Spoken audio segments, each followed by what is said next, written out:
My name is Rhoads. I'm the publisher of PleinAir magazine. I published PleinAir magazine several years ago, and unfortunately we had to stop. But we're bringing it back. And part of the reason we're bringing it back is because we, like classic Coke, we've literally had thousands of requests from people who wanted us to bring it back because they loved it so much. On my 40th birthday, my wife bought me an art lesson. I had been painting and trying to learn how to paint, and I was frustrated.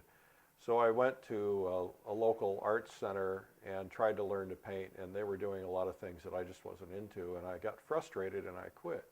So I had gone to an art show, and I met a painter at the art show by the name of Kevin Corder, and Kevin did these beautiful plein air studies, and he told me all about the plein air movement. He told me all about what was happening and where I could learn. And one of the first things he said is, Eric, what you want to do is do 100 one-hour paintings. He said, you'll get a lot of experience doing that. But he said, you also need to take some workshops. So I ended up taking some workshops. I took one from Ken Oster, took one from Ned Mueller, and I've taken many, of course, since then. And when I was taking these workshops and attending some of these events, I realized there was this big movement for plein air. Well, I was making my living as a publisher at the time anyway. So I decided maybe I should look into this idea of doing a plein air magazine. And so I studied it, we did market studies, we did all kinds of things, and ultimately we published the magazine in 2004.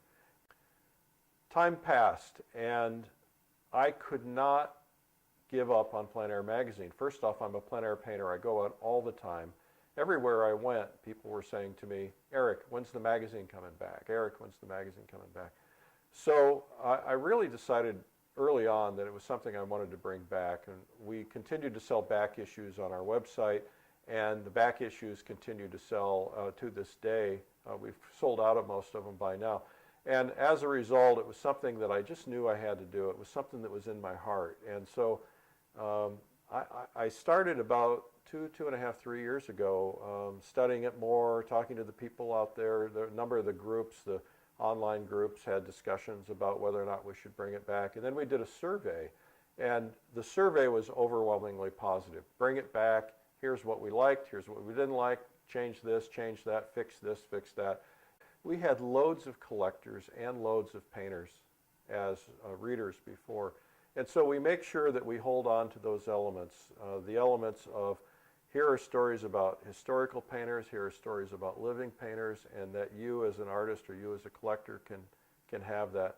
But we also have the demonstrations on how these painters accomplish what they accomplish. And so that's important too.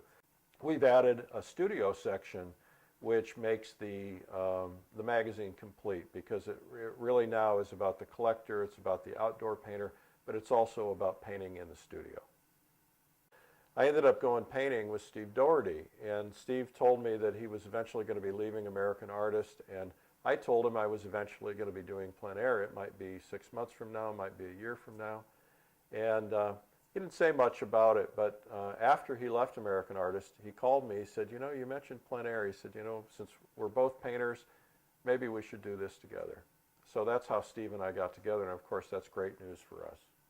The reality is that people have a lot of options. There are a lot of really great magazines out there. I subscribe to them all. Some of my competitors are some of my favorite magazines. There are lots of options.